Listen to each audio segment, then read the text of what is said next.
الحمد لله وكفى وسلام على عباده الذين اصطفى أما بعد أعوذ بالله من الشيطان الرجيم بسم الله الرحمن الرحيم وإني لغفار لمن تاب وآمن وعمل صالحا ثم اهتدى سبحان ربك رب العزة عما يصفون وسلام على المرسلين والحمد لله رب العالمين اللهم صل على سيدنا محمد وعلى آل سيدنا محمد وبارك وسلم. احادیث مبارکہ کو جب پڑھا جاتا ہے تو یوں محسوس ہوتا ہے کہ اللہ کے پیارے حبیب صلی اللہ علیہ وسلم نے اپنی امت کو ایسے چھوٹے چھوٹے اور آسان عمل بتا دیے کہ جن کو کرنے سے ہر بندہ سیدھا جنت میں چلا جائے، جہنم میں جانے کا رسک ہی باقی نہ رہے. جیسے کوئی بندہ تسلی کر لیتا ہے کہ بھئی اگر ان اعمال کو کریں گے تو پیچھے رسک ہی نہیں جہنم میں جانے کا، اللہ کے حبیب صلی اللہ علیہ وسلم نے ایسے ایسے عمل امت کو بتا دیے. ہمیں ایک مرتبہ عمرے پہ ایک ڈاکٹر صاحب کے ساتھ وقت گزارنے کا موقع ملا. وہ اپنے بچوں کے بارے میں اتنے محتاط تھے، انہوں نے ہر بچے کو کیش الگ دیا، بھائی ضرورت پڑ سکتی ہے. پھر ہر بچے کو ٹریولر چیک بھی بنوا کر دیے، اور ہر بچے کو انہوں نے سعودی کرنسی بھی دی کہ جی اگر بالفرض میرے بچے کو کہیں ضرورت پڑے تو اس کے پاس پیسے ہوں.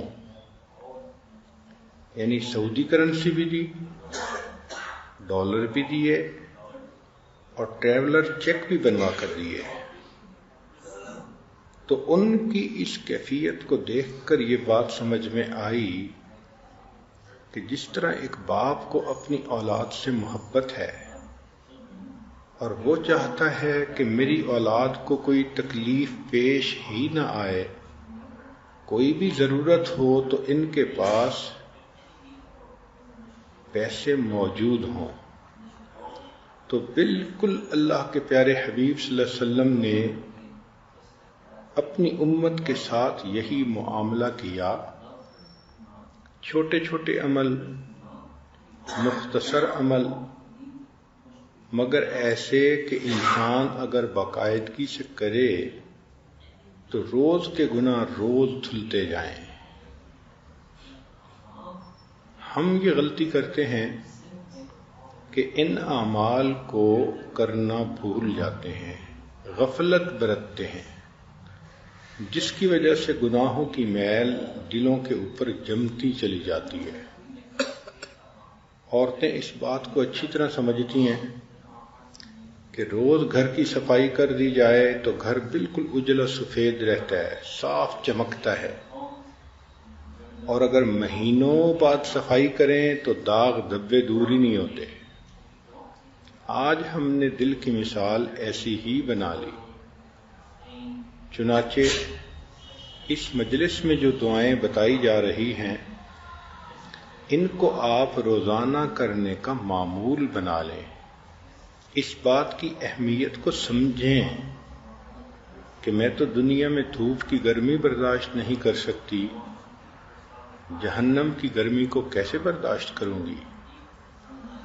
میں تو خاوند کی تیکھی نظروں کو برداشت نہیں کر سکتی کہ مجھ سے برداشت ہی نہیں ہوتا کہ خاوند سیریس ہو کے میری طرف دیکھے، تو میں قیامت کے دن کی ساری مخلوق کے سامنے کی ذلت کو کیسے برداشت کروں گی؟ اس لیے جس طرح میں روزانہ اپنے دنیا کے گھر کو چمکانے کے لیے 1-2 گھنٹے لگاتی ہوں.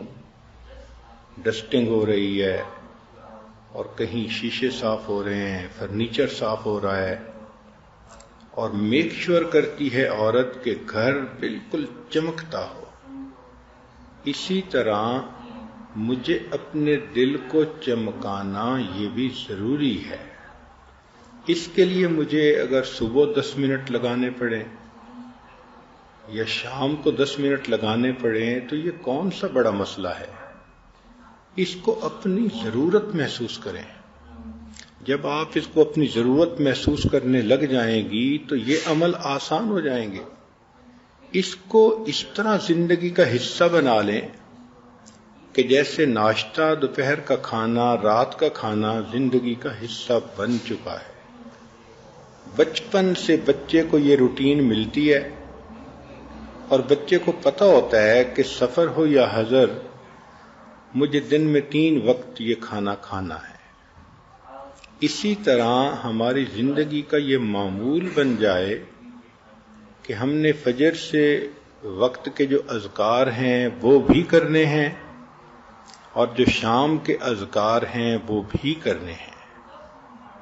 اللہ تعالی ہماری طرف سے ہمارے مشائخ کو جزائے خیر عطا فرمائے کہ انہوں نے ہمیں ایسے عمل بتائے کہ جن اعمال کو کرنے سے انسان کے گناہ بھی معاف ہوتے ہیں اور وہ اللہ تعالیٰ کے ہاں مقبول بھی بنتا ہے. چنانچہ ایک عمل ہمارے مشائخ بتاتے ہیں کہ ہر وقت وقوف قلبی کے ساتھ رہیں. اب یہ عمل دیکھنے میں کہنے میں کتنا مختصر ہے.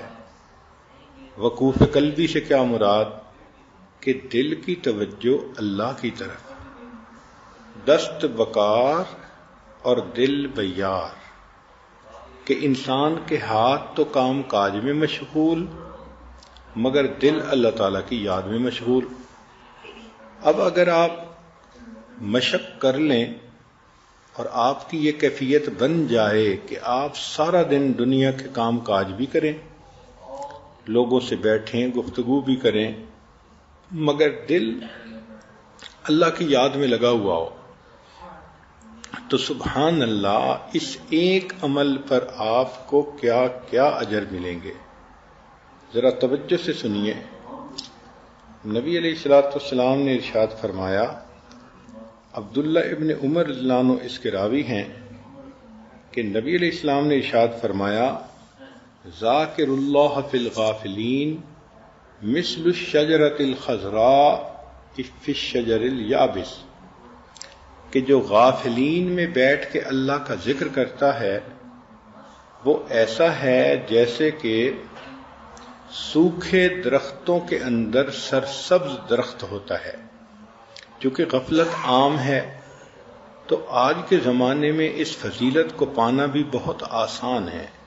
آپ گھر میں ذکر کریں گی تو غافلین میں بیٹھ کے ذاکر ہونے کی فضیلت، رشتہ داروں کے گھر جائیں گی، کسی مجلس میں جائیں گی تو عام طور پہ آپ دیکھیں گی کہ غفلت ہی غفلت ہے، جس وجہ سے یہ اجر پانا اور بھی آسان ہو گیا.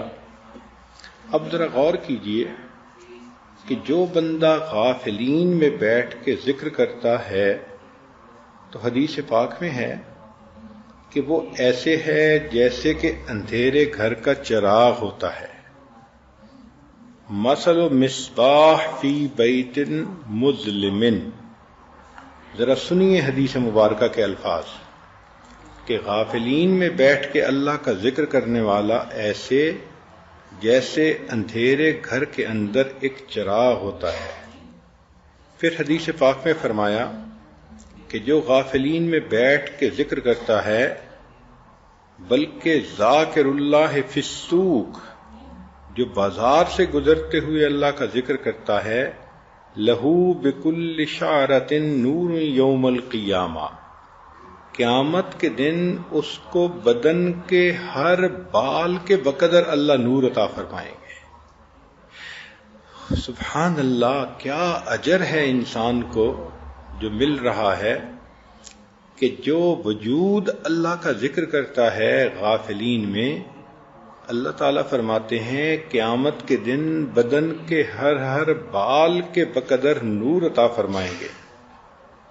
پھر اگلی بات وہ اور بھی زیادہ حیران کرنے والی کہ ذاکر اللہ فی الغافلین، جو ذکر کرتا ہے غافلین میں بیٹھ کے، یغفر لہ بعدد کل فصیح و اعجم، اس کو اللہ تعالی ہر انسان اور ہر حیوان کی تعداد کے برابر اجر عطا فرماتے ہیں. فصیح سے مراد بولنے والا انسان اور دوسرے سے مراد حیوان. اب ذرا ان کی تعداد کا اندازہ لگائیں کہ دنیا میں اس وقت کتنے انسان ہوں گے، بلینز میں ہوں گے، اور حیوان، اللہ اکبر. کیوں اس کو اس کے برابر اجر ملتا ہے؟ اس لیے کہ جو بندہ ذکر کرتا ہے اس کی وجہ سے قیامت ٹل جاتی ہے، اور چونکہ قیامت ٹل گئی تو انسان بھی محفوظ رہے، جانور بھی محفوظ رہے. اب سنیے اللہ رب العزت کی مہربانیاں کہ غافلین میں بیٹھ کے ذکر کرنے والے کو اللہ تعالی تمام دنیا کے انسانوں اور حیوانوں کے برابر اجر عطا فرماتے ہیں. اور پھر اس سے بھی بڑھ کر ایک عجیب بات کہی کہ ذاکر اللہ فی الغافلین، جو ذکر کرتا ہے غافلین میں بیٹھ کے، یریہ اللہ مقعدہ فی الجنہ وہو حی، کہ اللہ تعالی اس کو موت سے پہلے جنت میں اس کا گھر دکھا دیتے ہیں. اللہ اکبر کبیرہ، یہ کتنا بڑا اجر ہے کہ موت سے پہلے زندگی میں انسان اپنی جنت کا ٹھکانہ خود دیکھ لیتا ہے. اب بتائیے کہ یہ جو وقوف قلبی ہمیں مشائخ نے بتایا، اس ایک عمل پر یہ سارے اجر انسان کو نصیب ہو جاتے ہیں. اس اجر کو پڑھ کے تو جی چاہتا ہے کہ انسان زندگی میں ایک لمحہ بھی غافل نہ رہے. یوں اللہ رب العزت کی رحمتوں کو سمیٹے. چنانچہ جو بندہ اللہ رب العزت کے ذکر کے لیے اکٹھا ہوتا ہے تو وہ مجلس بھی اللہ کو پسندیدہ.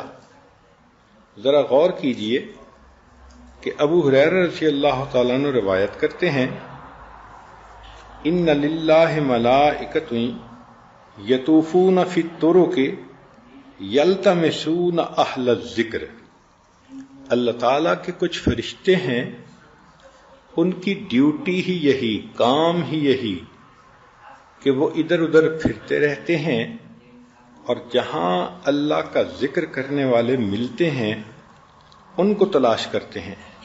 فَإِذَا وَجَدُوا، جب وہ ان کو پا لیتے ہیں، قوما، ایسے لوگوں کو، یذکرون اللہ، جو اللہ کا ذکر کرنے کے لیے اکٹھے ہوتے ہیں.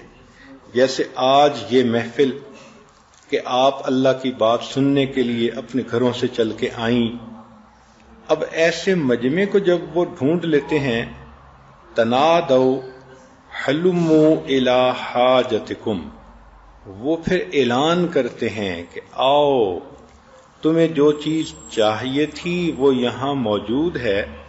فیحفونہم بأجنحتہم الی السماء الدنیا، وہ ملائکہ اس مجمع کو گھیر لیتے ہیں، اپنے پروں سے ڈھانپ لیتے ہیں، حتیٰ کہ اس مجمع سے لے کے آسمان دنیا تک اکٹھے ہو جاتے ہیں.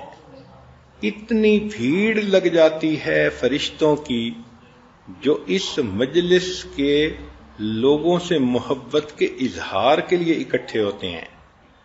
قال، نبی علیہ السلام نے فرمایا کہ جب وہ مجلس ختم ہوتی ہے اور یہ فرشتے اللہ تعالیٰ کے حضور پہنچتے ہیں تو اب اللہ تعالیٰ کو یہ بندے اتنے پسند کہ اللہ تعالیٰ ان سے، فرشتوں سے کارگزاری سنتے ہیں.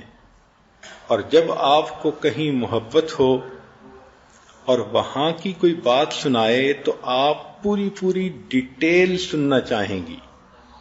مثال کے طور پہ جس بچی کا نکاح ہوا، رخصتی نہیں ہوئی، اگر اس کی والدہ جائے اس کے سسرال کے گھر تو واپسی پہ وہ اپنی ماں سے صرف ایک بات نہیں سنتی، میں گئی تھی، انہوں نے کھانا کھلایا، میں واپس آ گئی. نہیں، کہے گی امی ذرا بتاؤ ساس نے کیا کیا، میرا سسر کیسا ہے، ہونے والا خاوند کیسا ہے، انہوں نے یہ کیا کیا.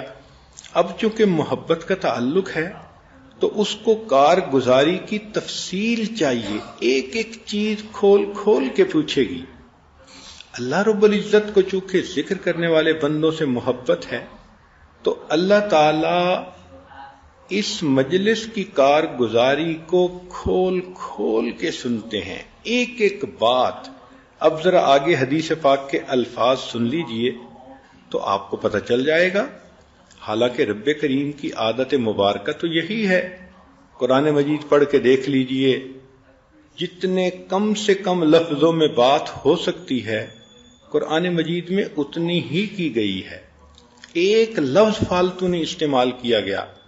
مگر جہاں محبت کا معاملہ آ گیا وہاں رب کریم ایک ایک چیز پوچھتے ہیں. اب ذرا سنیے کہ یہ کارگزاری سنانے والے فرشتے جب جاتے ہیں فَيَسْأَلُهُمْ رَبُّهُمْ، پروردگار عالم ان فرشتوں سے پوچھتے ہیں وَهُوَ أَعْلَمُ بِهِمْ، حالانکہ وہ اللہ سب جانتے ہیں، وہ علیم ہے، مگر سننا چاہتے ہیں، مزہ آتا ہے. یوں سمجھیں، ما یقول عبادی، میرے بندوں نے کیا کہا، قال یقولون، فرشتے کہتے ہیں اللہ، یسبحونک ویکبرونک ویحمدونک ویمجدونک، وہ آپ کی تسبیح کر رہے تھے، تکبیر پڑھ رہے تھے، الحمد پڑھ رہے تھے اور آپ کی بزرگی بیان کرتے تھے. فیقول هل رعونی، اللہ پوچھتے ہیں اچھا وہ جو میری اتنی شان بیان کر رہے تھے انہوں نے مجھے دیکھا؟ اب دیکھیں تفصیل ہے نا، ورنہ تو بات ختم ہو جاتی. اچھا بھائی یہ کر رہے تھے، اتنا اجر دے دو، بات ختم. مگر نہیں، محبت بات کو لمبا کرنا چاہتی ہے. یہاں پر ایک واقعہ سن لیجئے. امام غزالی رحمۃ اللہ علیہ فرماتے ہیں کہ میں نے خواب میں حضرت موسیٰ علیہ السلام کی زیارت کی تو میں نے پوچھا کہ حضرت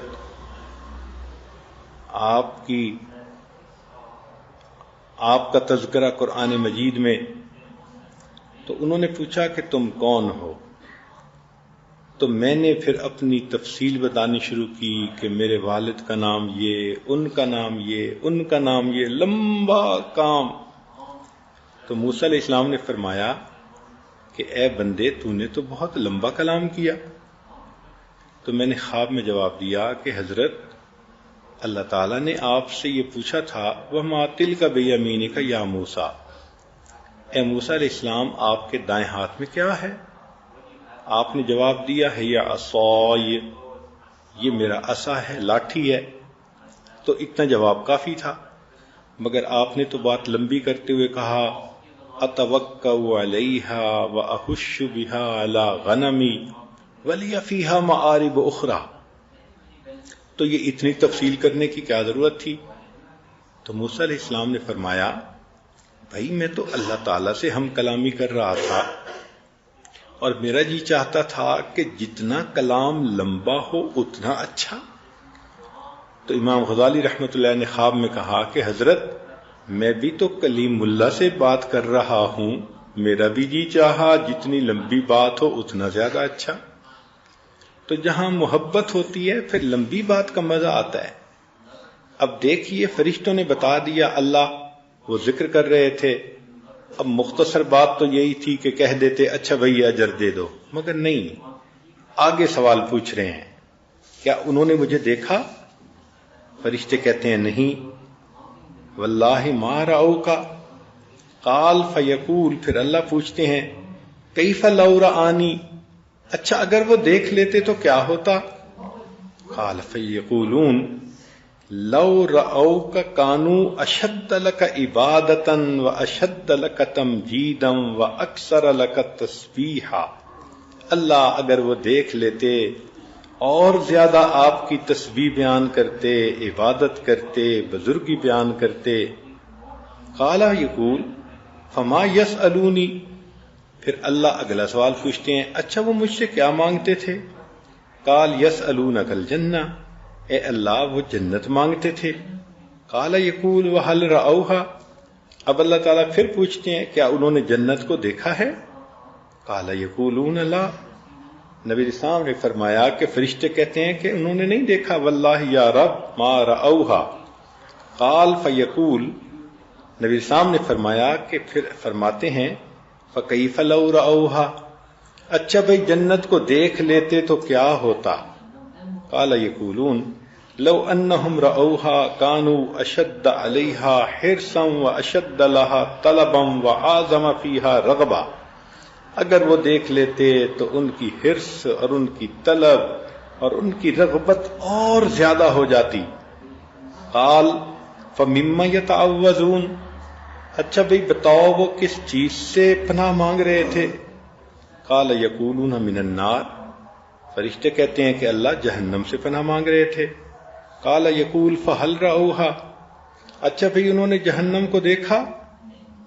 یقولون لا واللہ یا رب ما رأوہا، اللہ انہوں نے جہنم کو نہیں دیکھا.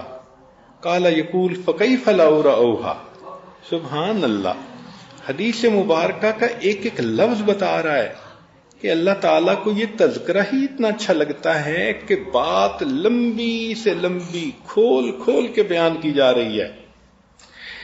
پھر پوچھتے ہیں لو رأوہا کانوا اشد منہا فرارا و اشد لہا مخافتا، اگر وہ جہنم کو دیکھ لیتے تو جہنم سے ڈرتے اور دور ہونے کی اور کوشش کرتے. قال فیقول، پھر اللہ فرماتے ہیں فاشہدکم، میں تمہیں گواہ بنا رہا ہوں انی قد غفرت لہم، کہ میں نے ان سب کی بخشش کر دی. سبحان اللہ، اللہ تعالیٰ ویسے بھی اعلان فرما سکتے تھے، وہ تو کائنات کے پروردگار ہیں، مگر یہ محبت ہے کہ اللہ ان تمام فرشتوں کو گواہ بنا کے کہہ رہے ہیں میرے فرشتوں تم گواہ رہنا قیامت کے دن میں نے ان تمام بندوں کے گناہوں کو معاف کر دیا. قال یقول ملک ممن الملائکہ، فرشتوں میں سے ایک فرشتہ کہتا ہے کہ فیہم فلان، اللہ ایک عورت تو ایسی تھی لیس منہم انما جاء لحاجہ، وہ کوئی مجلس سننے کی نیت سے نہیں آئی تھی، اس کو تو گھر کی چابیاں چاہیے تھیں جو امی لے کے آ گئی تھی، تو وہ پیچھے سے چابیاں لینے آئی تھی اور وہ بھی وہیں موجود تھی. قال، اللہ فرماتے ہیں ہم الجلساء لا یشقا جلیسہم، یہ میری وہ بندیاں ہیں کہ ان کی مجلس میں بیٹھنے والا کوئی بھی بدبخت نہیں ہو سکتا، میں نے اس کی بھی مغفرت کر دی. سبحان اللہ، جو گاڑی پہ لانے والے ہیں ان کی بھی مغفرت، جو ساتھ آنے والے ہیں ان کی بھی مغفرت. تو اس سے پتہ چلتا ہے کہ ذکر کرنا اللہ رب العزت کو کتنا پسندیدہ ہے. سبحان اللہ. اب چھوٹے چھوٹے ایسے اعمال ہیں کہ جن کو کرنے میں کوئی وقت بھی نہیں لگتا، بہت مختصر، لیکن اس کا اجر نبی علیہ الصلوۃ والسلام نے بتلایا. چنانچہ حدیث مبارکہ میں فرمایا کہ خصلتان لا یحصیہما عبد الا دخل الجنہ وہما یسیر ومن یعمل بہما قلیل. سبحان اللہ. عبداللہ ابن عمر روایت کرتے ہیں کہ نبی علیہ السلام نے فرمایا 2 عمل ایسے ہیں کہ جن کو کرنے والا جنت میں جائے گا، وہ کرنے آسان ہیں مگر کرنے والے تھوڑے ہیں. اللہ اکبر. کیا حاذق طبیب تھے اللہ کے پیارے حبیب صلی اللہ علیہ وسلم. آپ جانتے تھے کہ انسان کی فطرت ہے وہ کرنے میں سستی کرتا ہے، تو دیکھو کہ اس عمل کی وجہ سے جنت میں داخلہ ملتا ہے، اور پھر کرنے والے تھوڑے۔ وہ کیا ہے؟ ان میں سے ایک عمل یسبح اللہ احدکم دبر کل صلاۃ 10، کہ تم میں سے ہر بندہ نماز پڑھنے کے بعد 10 مرتبہ سبحان اللہ پڑھے، 10 مرتبہ الحمدللہ پڑھے، 10 مرتبہ اللہ اکبر پڑھے۔ تو اگر اس نے 30 مرتبہ یہ پڑھا تو 5 نمازوں میں 150 ہو گئے، اور فرمایا کہ ہر نیکی کے بدلے 10 نیکیاں، تو گویا 1500 نیکیاں مل گئیں۔ اب اللہ کی شان کہ پڑھا تو 30 مرتبہ ہر نماز کے بعد، لیکن نام اعمال میں 1500 نیکیاں لکھی گئیں۔ پھر نبی علیہ الصلوۃ والسلام نے فرمایا کہ اس کو اگر انسان اس طرح سے کرے گا تو اللہ رب العزت اس کو جنت میں داخل فرمائیں گے۔ قیل یا رسول اللہ، پوچھا گیا اے اللہ کے حبیب صلی اللہ علیہ وسلم، کیف لا یحصیھا، یہ عمل ہے تو چھوٹا سا، اس کو لوگ کیوں نہیں کریں گے؟ قال صلی اللہ علیہ وسلم، نبی علیہ السلام نے فرمایا کہ یاتی احدکم الشیطان وهو فی صلاتہ فیقول له اذکر کذا واذکر کذا ویاتیہ عند منامہ فینومہ، چنانچہ جب وہ نماز پڑھے گا تو شیطان آ کے کان میں پھونکے گا فلاں کام کرنا ہے، تو وہ اس کو پڑھے بغیر اٹھ جائے گا مصلی سے، اور جب نیند کا وقت آئے گا تو سونے سے پہلے اس کو پڑھنے کی بجائے اس کو نیند غالب کر دے گا۔ اس وجہ سے عمل تو یہ چھوٹا سا ہے اور جنت ملتی ہے، مگر کرنے والے تھوڑے ہیں۔ اب دیکھیں نبی علیہ السلام کی بات 100% صحیح، ہم نمازیں تو پڑھتے ہیں مگر نماز کے بعد اذکار کوئی نہیں ہوتے الا ماشاء اللہ۔ خوش نصیب عورتیں ہوں گی جو تسبیحات فاطمہ ہی پڑھ لیتی ہوں، اور کئی تو آیت الکرسی بھی نہیں پڑھتی، حالانکہ اتنی اہمیت ہے اس کی۔ اور یہ باقی اذکار یہ تو ذہن میں خیال ہی نہیں جاتا۔ تو ذرا نماز کا سلام پھیرا اور شیطان نے خیال ڈالا میرا فلاں کام رہ گیا، فلاں، بھائی جہاں 10 منٹ نماز میں لگے تو 5 منٹ اور سے ہی۔ تو تسلی کے ساتھ نماز کے بعد کے ان اذکار کو کرنا چاہیے تاکہ اللہ تعالیٰ اس کے بدلے ہمیں جنت عطا فرما دے۔ چنانچہ ایک اور حدیث مبارکہ ہے، ابو ہریرہ رضی اللہ عنہ روایت کرتے ہیں کہ نبی اسلام نے فرمایا اللہ تعالیٰ نے 4 کلمے چن لیے ہیں، سبحان اللہ، الحمدللہ، لا الہ الا اللہ اور اللہ اکبر۔ یعنی یہ 4 کلمے اللہ کو بہت پسند ہیں۔ اب آپ ان 4 لفظوں کو یوں سمجھ لیجئے اپنی گفتگو کا حصہ بنا لیں، بات کرتے ہوئے سبحان اللہ، اللہ نے مجھ پر یہ مہربانی کر دی، سبحان اللہ میری بیٹی پاس ہو گئی، سبحان اللہ میرے بیٹے نے قرآن مجید پڑھ لیا، سبحان اللہ۔ تو سبحان اللہ کا لفظ اپنی گفتگو میں استعمال کرنا شروع کر دیں۔ پھر الحمدللہ کا لفظ بھی کریں کہ الحمدللہ آج میرا خامد بہت خوش تھا، الحمدللہ وقت پہ میں نے کھانا بنا لیا، سب لوگوں نے خوب مزے سے کھایا، الحمدللہ۔ تو الحمدللہ کا لفظ استعمال کریں۔ اسی طرح اللہ اکبر، جو بندہ بھی کوئی تعجب کی بات کرے تو سن کے کہیں اللہ اکبر، اچھا اللہ نے ایسے مہربانی کر دی۔ تو ان تمام الفاظ کو اپنی گفتگو کا حصہ بنا لیں، اس لیے کہ اللہ کو یہ تمام الفاظ بہت پسندیدہ ہیں، اللہ تعالیٰ اس کے پڑھنے والے کو یا استعمال کرنے والے کو بہت پسند فرماتے ہیں۔ چنانچہ نبی علیہ الصلوۃ والسلام نے ارشاد فرمایا کہ جو بندہ کلمہ پڑھتا ہے، ذرا توجہ سے سنیے گا بات، کہ جو بندہ اخلاص کے ساتھ کلمہ پڑھتا ہے، اذا قال العبد المسلم لا الہ الا اللہ خرقت السماوات حتی تقف بین یدی اللہ، آسمان کے دروازے کھل جاتے ہیں، پھٹ جاتا ہے آسمان، اور یہ کلمہ سیدھا اللہ تعالی کے حضور پہنچتا ہے۔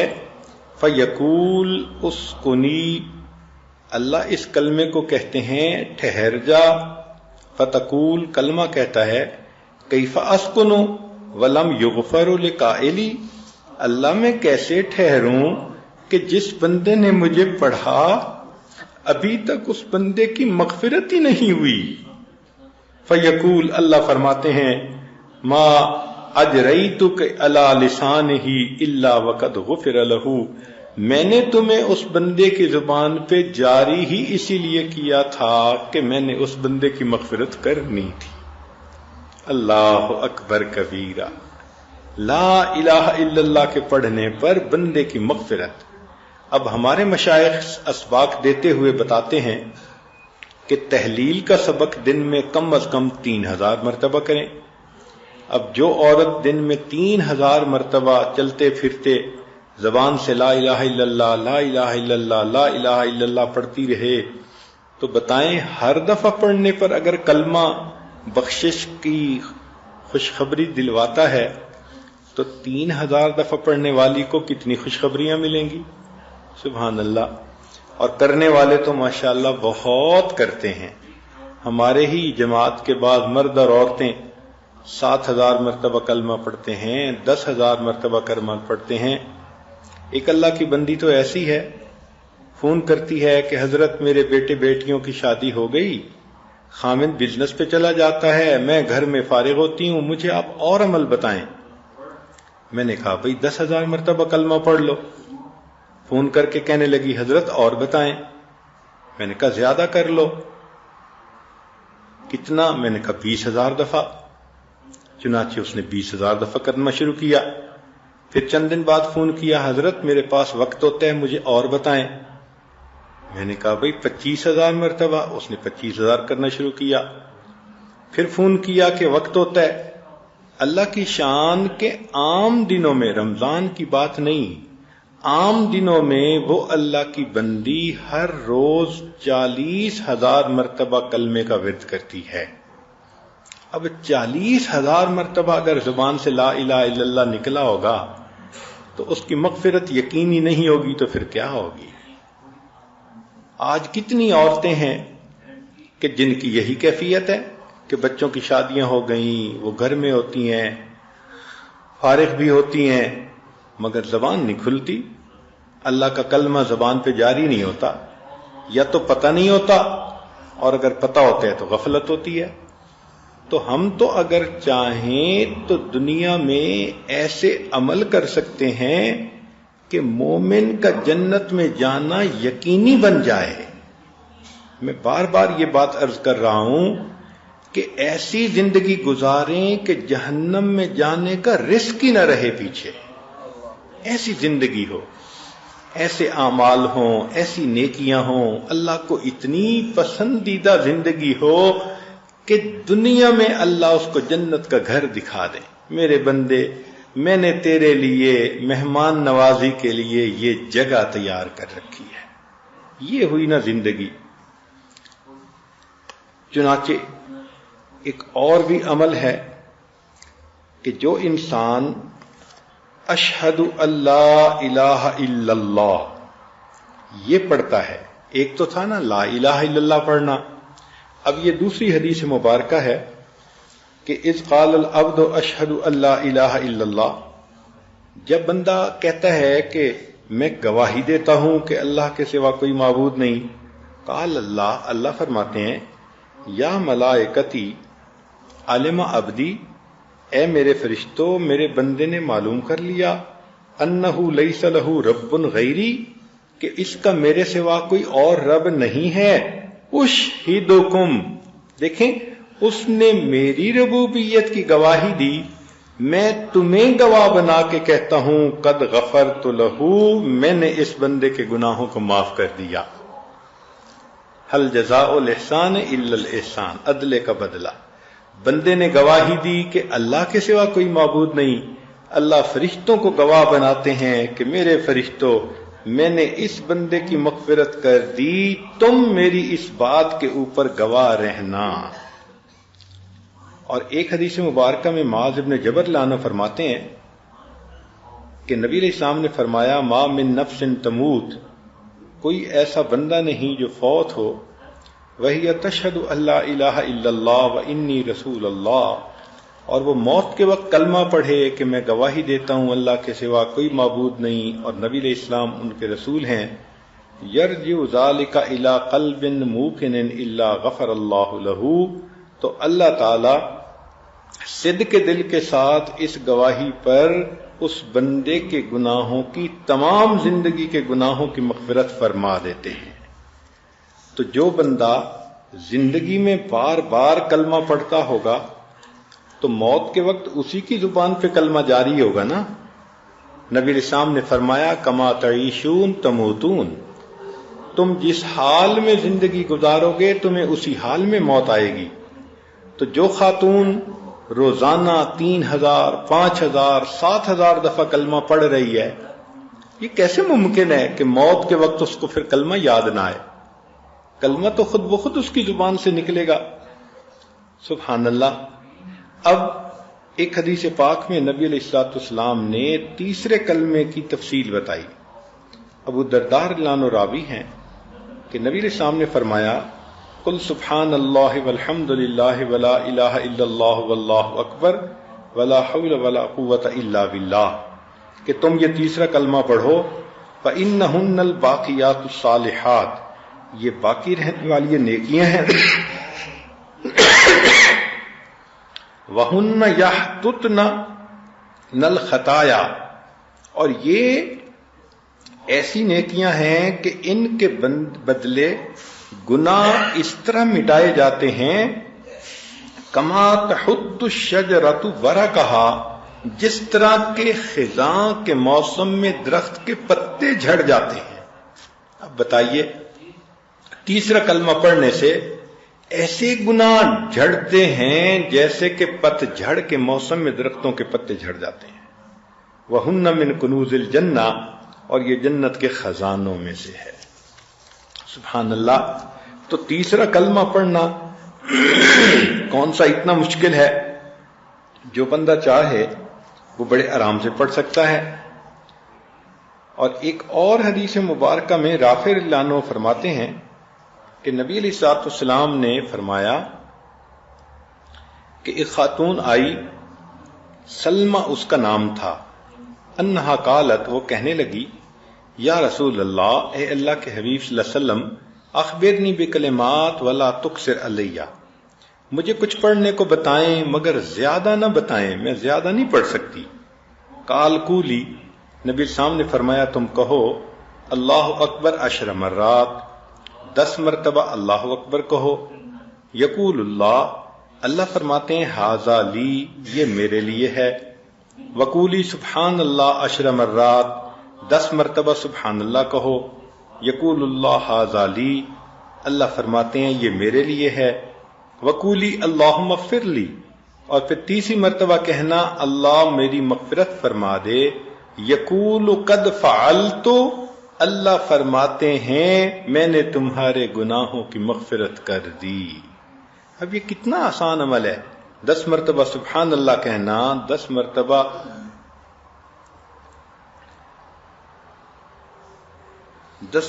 سبحان اللہ کہنا، 10 مرتبہ اللہ اکبر کہنا، اور 10 مرتبہ اللہم اغفر لی کہنا. اور مزے کی بات یہ کہ 10 مرتبہ جب تم کہو گی فتقولین 10 مرارن یقول قد فعلت، ہر مرتبہ تم اللہم اغفر لی کہو گے تو ہر مرتبہ اللہ فرمائیں گے میں نے تیری مغفرت کر دی. 10 مرتبہ کہیں گے. اللہ اکبر کبیرہ.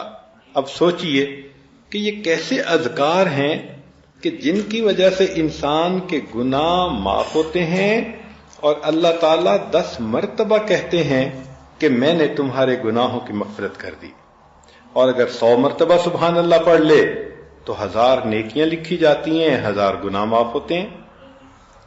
سعد رضی اللہ عنہ نے روایت کی کہ نبی علیہ السلام نے فرمایا جو شخص ہر روز 100 مرتبہ سبحان اللہ پڑھے تو اللہ تعالیٰ 1000 نیکیاں لکھوا دیتے ہیں اور 1000 گناہوں کو اللہ تعالیٰ معاف فرما دیتے ہیں۔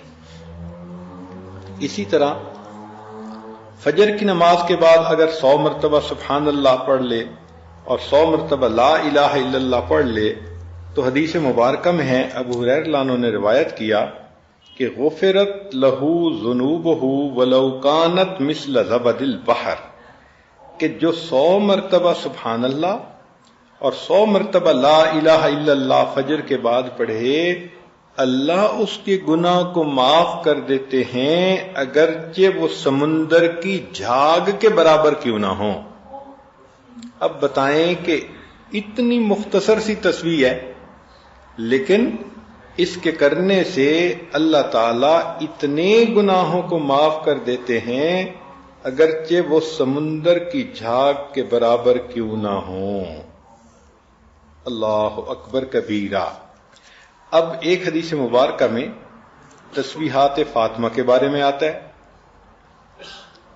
تسبیحات فاطمہ کہتے ہیں نماز کے بعد 33 مرتبہ سبحان اللہ، 33 مرتبہ الحمدللہ اور 34 مرتبہ 33 مرتبہ اللہ اکبر، اور 100 کو پورا کرنے کے لیے 1 مرتبہ لا الہ الا اللہ وحدہ لا شریک لہ لہ الملک ولہ الحمد وہو علی کل شیء قدیر، یہ پڑھ لے۔ اس حدیث مبارکہ میں ایسے ہے تو فرماتے ہیں کہ اس کے گناہوں کی مغفرت کر دی جائے گی، وَإِن كَانَتْ مِثْلَ زَبَدِ الْبَحْرِ، اگرچہ وہ گناہ سمندر کی جھاگ کے برابر کیوں نہ ہوں۔ تو تسبیحات فاطمہ کا پورا معمول ہو اور اس کو کیے بغیر آپ مصلی سے مت اٹھا کریں، پھر دیکھیے اللہ تعالیٰ کیسے مہربانی فرماتے ہیں۔ ایک حدیث مبارکہ میں انس رضی اللہ عنہ نے روایت کی ہے کہ نبی علیہ السلام نے فرمایا کہ جو شخص نماز کے بعد کہ سبحان اللہ العظیم وبحمدہ لا حول ولا قوت الا باللہ، وہ شخص قیامت کے دن اس حال میں کھڑا ہوگا کہ اس کے گناہوں کی مغفرت ہو چکی ہوگی، قام مغفور اللہ، قیامت کے دن اللہ کے سامنے اس حال میں پیش ہوگا کہ گناہوں کی مغفرت ہو چکی ہوگی۔ اب جس بندے کے گناہوں کی مغفرت ہو چکی وہ تو سیدھا جنتی، تو ایسے عمل کریں کہ قیامت کے دن جہنم میں جانے والا رزق ہی نہ رہے۔ اور یہ چیز حدیث مبارکہ کی جو دعائیں ہیں ان پر عمل کرنے سے انسان کو حاصل ہو سکتی ہے۔ چنانچہ استغفار پڑھنا ہر نماز کے بعد اللہ کو یہ بھی پسند۔ حدیث پاک میں ہے من قال دبر کل صلاۃ استغفر اللہ و اتوب الیہ، ہر نماز کے بعد جو یہ کہے استغفر اللہ و اتوب الیہ غفر لہ وان کان فر من الزحف، اللہ بخشش کر دیتے ہیں اگرچہ وہ میدان جہاد سے بھاگا ہوا ہی کیوں نہ ہو۔ یعنی اتنا بڑا گناہ کہ میدان جہاد سے بندہ بھاگ جائے، فرماتے ہیں کہ نماز کے بعد استغفار پڑھ لے اللہ اس کے بھی گناہ کو معاف فرما دیتے ہیں۔ سبحان اللہ، کتنی اللہ رب العزت کی رحمت ہے اور کتنی مہربانی ہے کہ سمندر کی جھاگ کے برابر گناہ معاف۔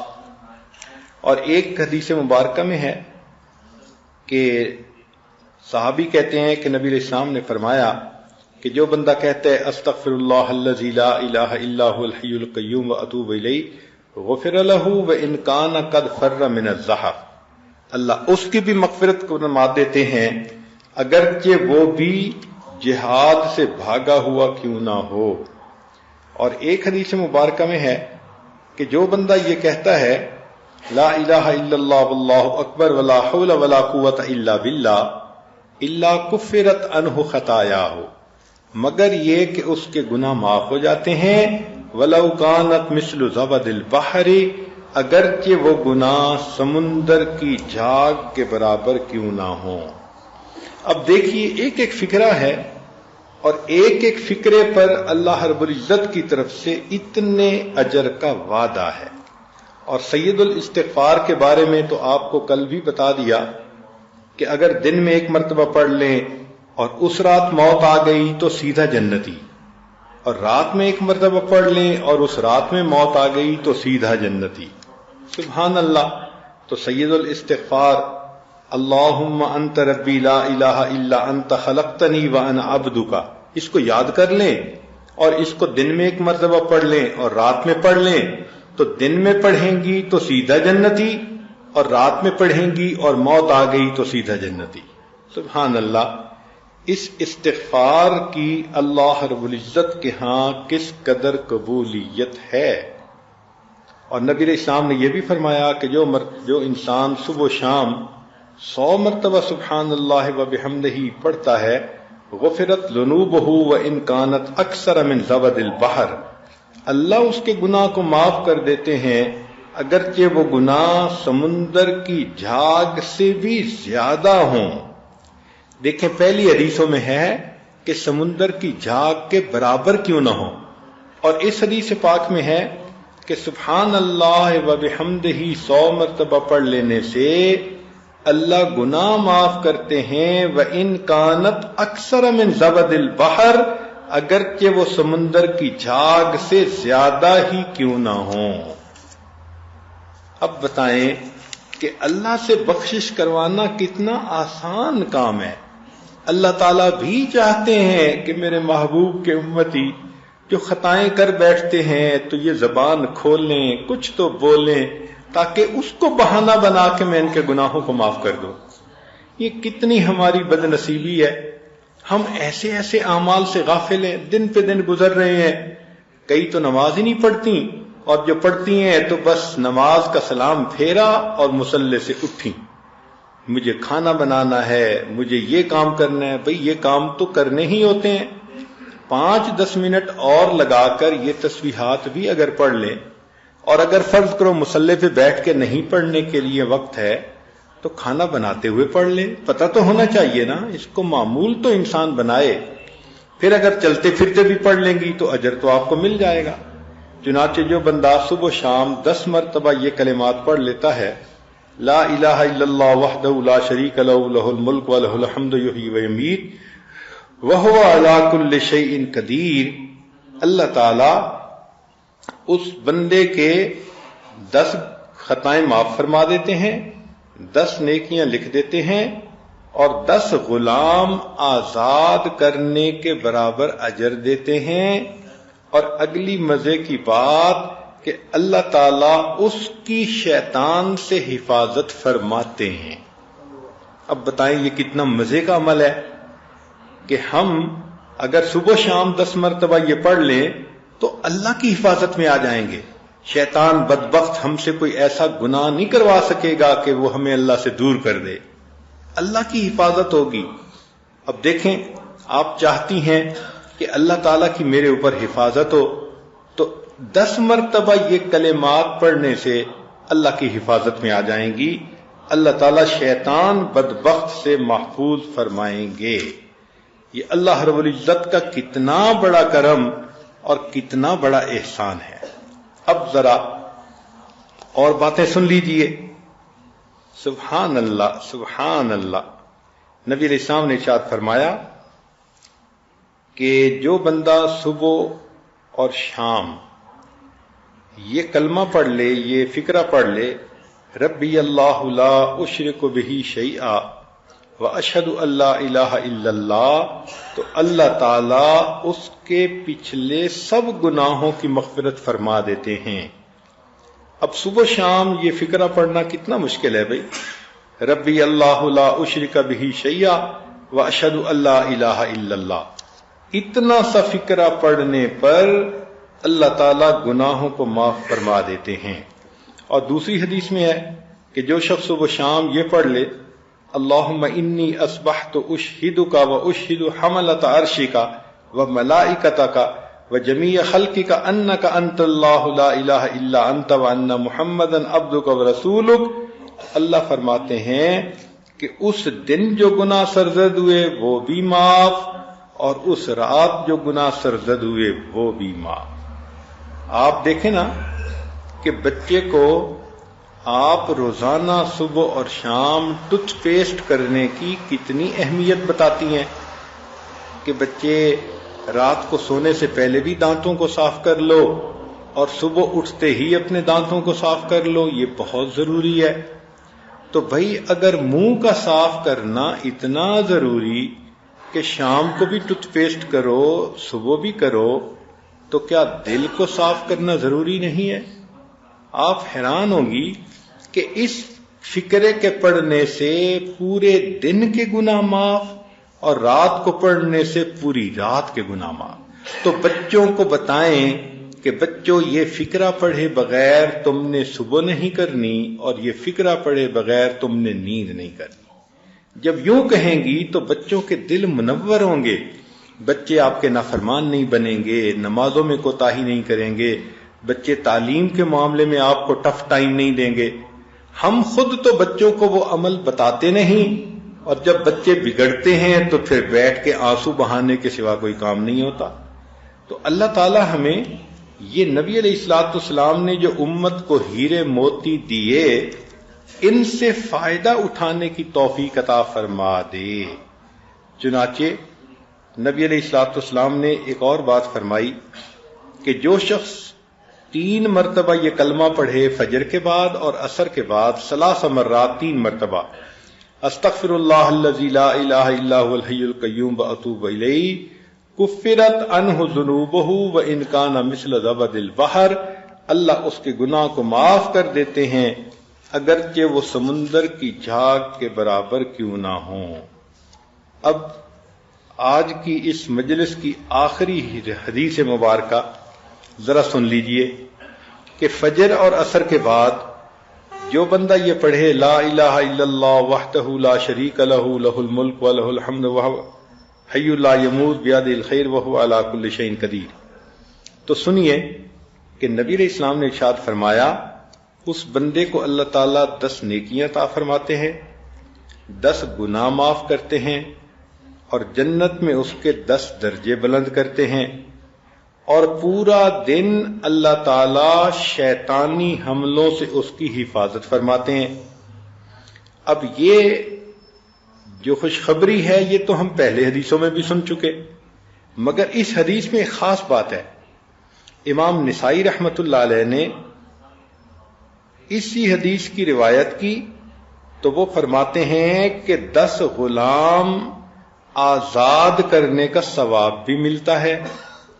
اور امام ترمذی رحمت اللہ علیہ نے بھی یہ حدیث نقل کی اور وہ فرماتے ہیں کہ اس کلمے کو پڑھنے سے فجر اور عصر کے بعد 10 ایسی نیکیاں کہ جو جنت کو واجب کر دیتی ہیں، اور 10 ایسے گناہ معاف کہ جو تباہ کرنے کے لیے کافی تھے، اور 10 مومن غلام آزاد کرنے کا ثواب ملتا ہے. اللہ اکبر کبیرہ. واقعی اللہ کے حبیب صلی اللہ علیہ وسلم نے کوئی چانس ہی نہیں چھوڑا کہ اگر ان کا امتی یہ اعمال کرتا رہے تو وہ قیامت کے دن کی شرمندگی اٹھانے والا ہو. میک شور کیا ہے نبی علیہ السلام نے کہ میرے امتی کو تو کوئی پریشانی آنی ہی نہیں چاہیے، بس یہ ادھر آنکھیں بند ہوں، قبر جنت کا باغ بنے، اللہ کے حضور قیامت کے دن یہ کھڑا ہو، عرش کا سایہ نصیب ہو، خوشبو کے ٹیلوں پر یہ سیر کرے جب تک لوگ حساب کتاب سے فارغ نہیں ہوتے، اور جب حساب کتاب ہو جائے اور میں جنت میں داخل ہوں تو میرا یہ بندہ میرے قدموں میں جگہ پائے. اللہ تعالی ہمیں ان اعمال کو اہتمام کے ساتھ کرنے کی توفیق عطا فرمائے. وآخر دعوانا ان الحمد للہ رب العالمین.